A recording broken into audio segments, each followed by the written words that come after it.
Hey guys, how's it going today? I'm working on Bo's deuce, kind of, still getting it ready to go. Lots to do to that. Wanted to take this opportunity to show you guys how to tighten the compressor belt on these things, because I don't think I've ever done a video on that. And it's simple, but maybe not as simple as some may think. So, going over to the old motor on the stand out here, and I want to just show you this to show you what you're dealing with there. Hello, Mr. Lizard. These are a split pulley, which means there's a front half and a rear half to this pulley. And you tighten the belt by moving the two halves of the pulley together. And this inside is threaded, and the outside here is also threaded. And you tighten it by loosening this bolt and this bolt, which releases the tension that this has squeezing on the inner threaded part. And then you tighten the two halves together. And then you tighten these two back up. So there is a set of wrenches that's made for this that goes around this part here and this 6-point hex on the back. I don't have those wrenches, never have. They're not terribly expensive, but it's just something I never got around to buying, and now I don't really need them because my truck doesn't have that compressor anymore. But I got this one in the shop, and I had to tighten the belt because it was really loose and floppy. So, and nobody likes loose and floppy. So I'm gonna show you the way I do it. Let's go back in here. Now I got my long 3/8 ratchet, a long extension, and a 9/16 socket. And you go in from the side or from the top and loosen your retainer bolts there.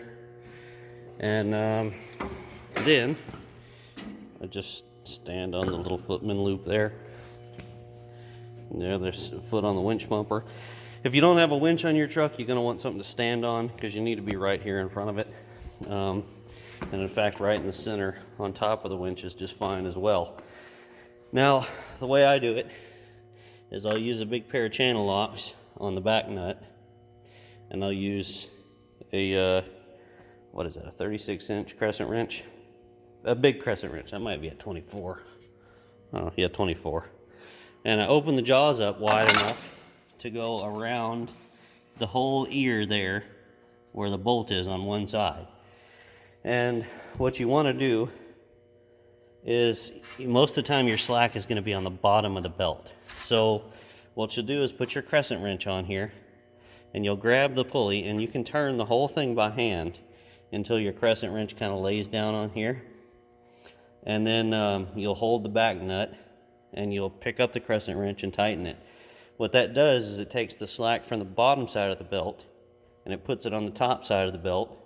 Then when you tighten your pulley halves together, since it's turning clockwise, it pulls the tension from this side of the belt, or pulls the slack from this side, and it tensions it up evenly. If you don't put the slack on this side of the belt, when you tighten it up, what you end up doing is just squeezing the belt and leaving slack on the bottom.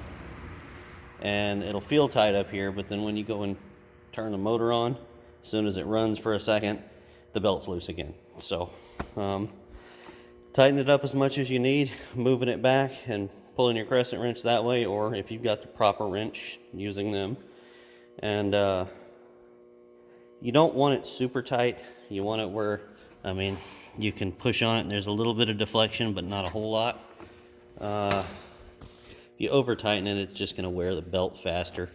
Generally you want to get it to where you just can't turn the compressor pulley by hand anymore. That's tight enough. So, and then you tighten back your 9/16 bolts back up, and have a go at it, and you're good to go. Still got a few things to do this before it's ready to go yet. I got to change the whole wiring harness still, so a couple of missing bolts I spied. I'm gonna have to put some in there. Oh well. All right, thanks for watching, guys. Please like and subscribe if you haven't already. Check out our sponsors listed in the description box below the video as always, and we'll see you later. Peace.